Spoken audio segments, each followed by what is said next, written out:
il a pris Rachel. En ce moment-là, il lui fallait une chose. Il devait ouvrir son esprit et penser maintenant à une chose qui s'appelle la vérité. Quelle était la vérité de sa vie? La vérité de sa vie, c'est qu'il ne s'appelait pas Jacob, il s'appelait Israël. Ce nom était caché auprès de Dieu. Pendant que lui, il marchait comme Jacob, Dieu cachait son vrai nom qui était Israël. Après l'acquisition, après avoir reçu ce qu'il désirait, il devait travailler maintenant sa position, sa vraie position, être ce qu'il devait être. Alléluia. Et pour entrer dans cette position, il lui fallait une chose qui s'appelle la stratégie. Qui m'entend, qui les amène? Quand tu regardes ce que Dieu te donne, ce que Dieu a pu te confier, il faut maintenant que tu puisses ouvrir les yeux pour avoir la réelle vision de Dieu. À partir de ce que tu as eu, de ce que tu es devenu, du statut que tu as atteint, il faut maintenant que tu retravailles ta position. Et tu l'accompliras par la stratégie. Qui m'entend, qui dit Amen. C'est pourquoi on parle de cette année de l'histoire stratégique. Et Dieu était entré dans la vie de Jacob par miracle, au point que Dieu est entré jusque dans la génétique pour aider Jacob à pouvoir accomplir tout ce qu'il devait faire pour devenir Israël. Dis Amen. Je n'ai pas le temps ce soir de t'expliquer que Jacob était un homme stratégique pour arriver à acquérir ce qui devait changer sa position. Il a travaillé dans la stratégie et Dieu l'a aidé dans la stratégie. C'est ça le 15, mes bien-aimés.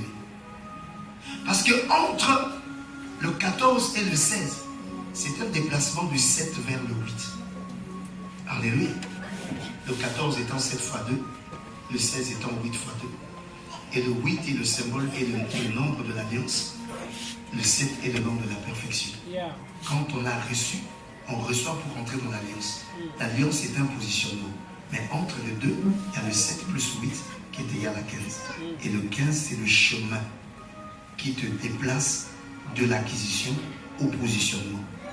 De ce que tu as reçu à l'alliance. Alléluia. Tu m'entends dire ça pour Amen. Ce chemin-là est un chemin de stratégie.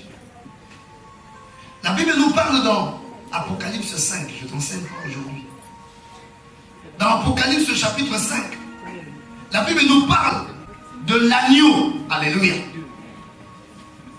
On nous dit de lui, puis je vis dans la main droite de celui qui était assis sur le trône un livre écrit en dedans et en dehors, scellé de 7 sceaux. Je vis un ange puissant qui criait d'une voix forte: qui est digne d'ouvrir le livre et d'en rompre les sceaux? Et personne dans les ciels, ni sur la terre, ni sous la terre, ne put ouvrir le livre ni le regarder. Je pleurais beaucoup parce que personne ne fut trouvé digne d'ouvrir le livre ni de le regarder. Et l'un des vieillards me dit: ne pleure point. Voici le lion de la tribu de Juda, le rejeton de David a vaincu pour ouvrir le livre et ses 7 sceaux. Et je vis au milieu du trône des 4 êtres vivants et au milieu des vieillards un agneau qui était là comme immolé. Il avait 7 cornes et 7 yeux, qui sont les 7 esprits de Dieu envoyés à toute la terre. Il vint, il prit le livre de la main droite de celui qui était assis sur le trône, et quand il eut pris le livre, les 4 êtres vivants et les 24 vieillards se prosternèrent devant l'agneau, tenant chacun une harpe et des coupes d'or remplies de parfums qui sont les prières des saints. Et ils chantaient un cantique nouveau en disant: tu es digne de prendre le livre, d'en ouvrir les sceaux, car tu as été immolé et tu as racheté pour Dieu par ton sang des hommes de toute tribu, de toute langue, de tout peuple, de toute nation. Tu as fait d'eux un royaume de sacrificateurs pour notre Dieu. Ils régneront sur la terre. Alléluia. Je regardais, j'entendais la voix de beaucoup d'anges autour du trône et des êtres vivants et des vieillards, et leur nombre était de milliards, des milliards, des milliers, des milliers. Ils disaient d'une voix forte: l'agneau qui a été immolé est digne de recevoir puissance, richesse, sagesse, force, honneur, gloire et louange. Et toutes les créatures qui sont dans les ciels, sur la terre et sous la terre, sur la mer Et tous ceux qui s'y trouvent, je les entendais qui disaient, à celui qui est assis sur le trône et à l'agneau, soit la louange, l'honneur, la gloire, la force au siècle des siècles. Et les 4 êtres vivants disaient Amen. Et les vieillards se prosternèrent et adorèrent. Acclame l'Éternel ton Dieu.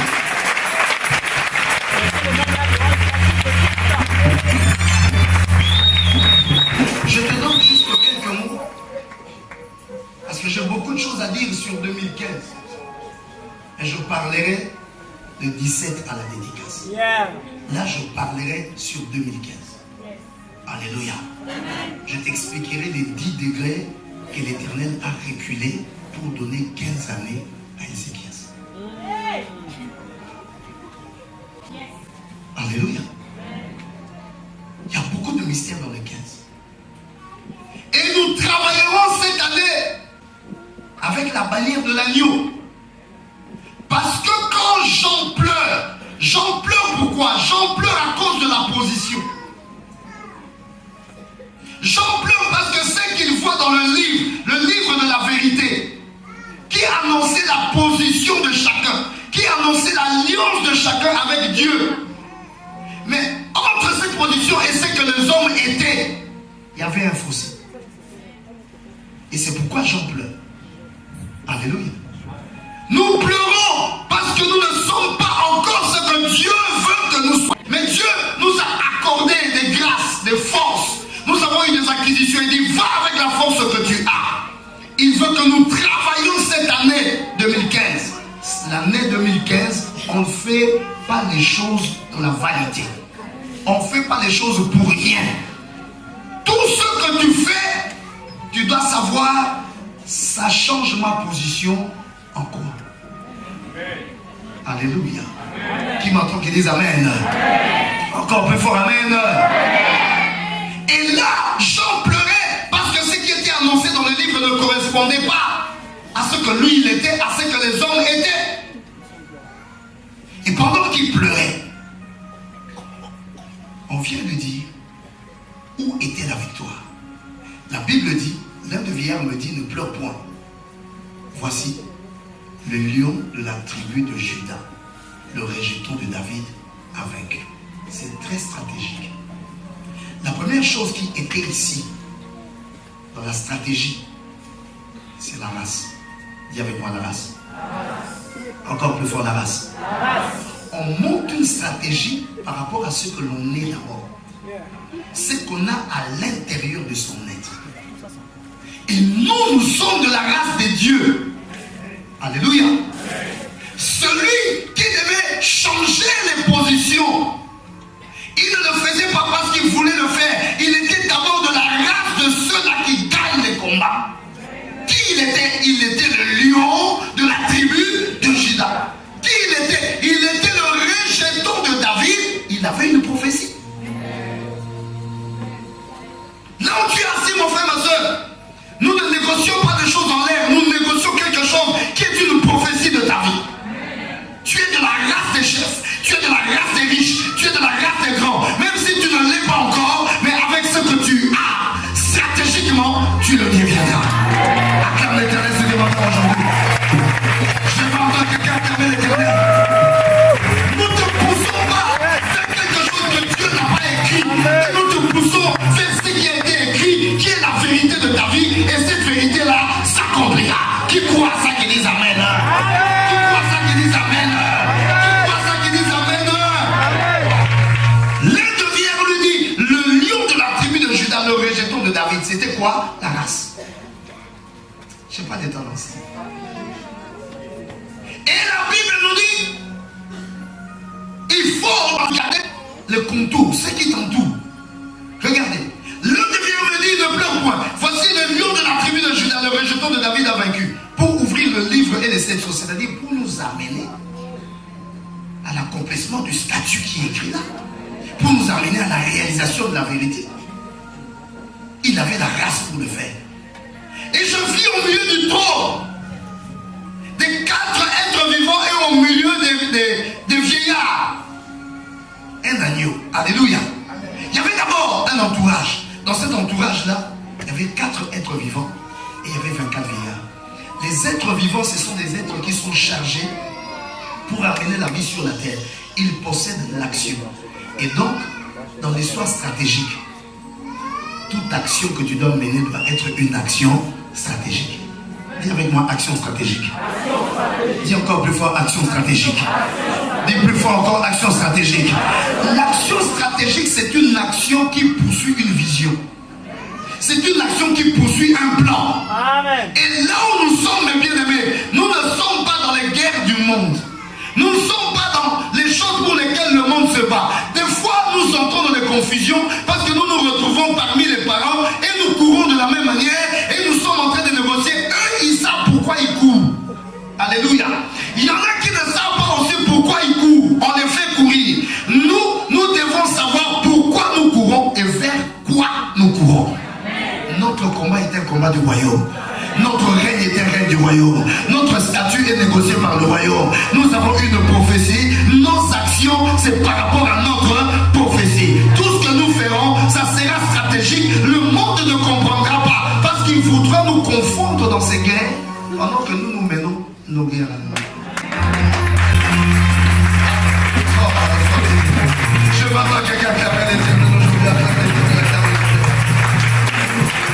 Chacun de nous a sa guerre à lui, la guerre prophétique, la guerre pour la vérité de sa vie.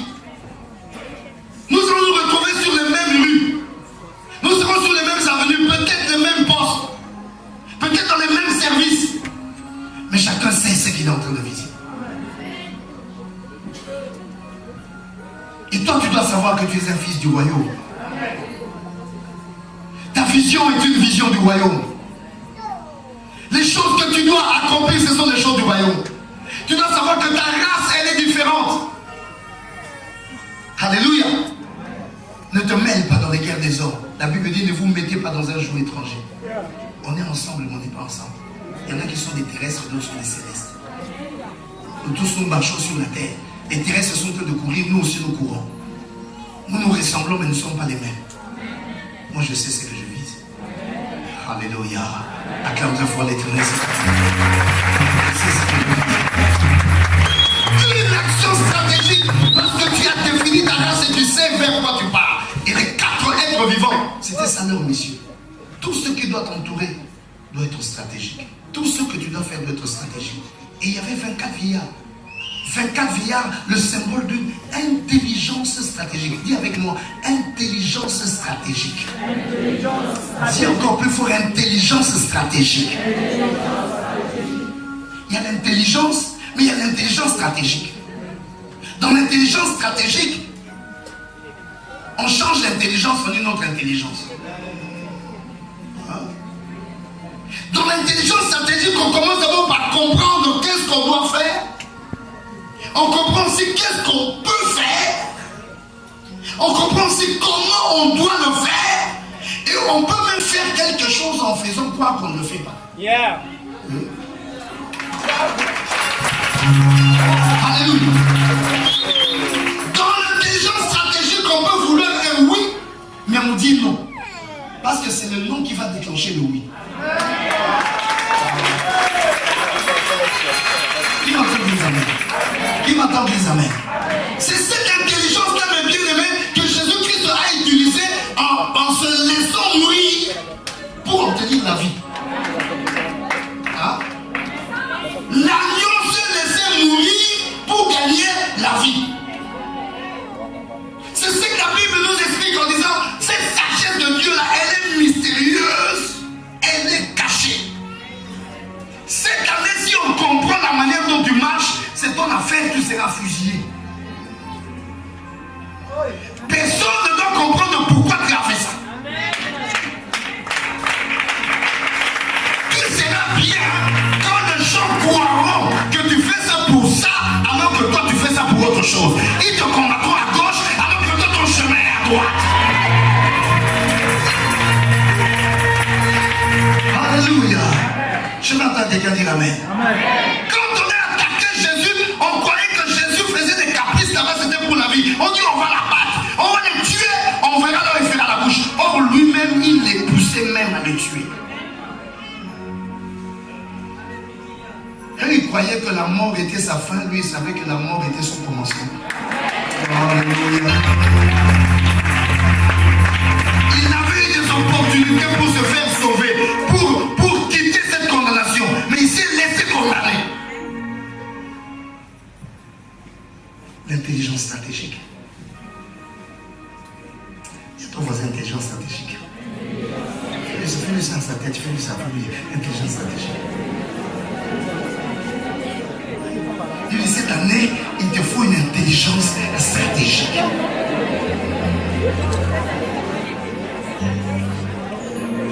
Dis-lui, tu poursuis la vérité. Dis-lui ça, tu poursuis la vérité, mais tu ne laisses pas paraître la vérité. Même Jésus, par moment, il disait à ses disciples, n'allez pas leur dire ce que vous avez vu. Laissez-les continuer à croire que moi je suis un homme, alors que vous avez vu que j'ai transfiguré en Dieu. Parce que le temps n'est pas encore arrivé. Si vous révélez ça maintenant, ils vont me tuer. Laissez que le temps arrive. En ce moment-là, la vérité paraîtra. Pour l'instant, comme ils croient, laissez-les croire comme ils croient. Qui m'entend dire les amens? Dans la vie, par moment, il faut te faire passer pour un pauvre. Tranquillement. Dis amen. Il faut te faire passer des fois pour un inconnu. Tu t'assois, tu entends les gens, ils sont en train de parler des histoires de tes parents.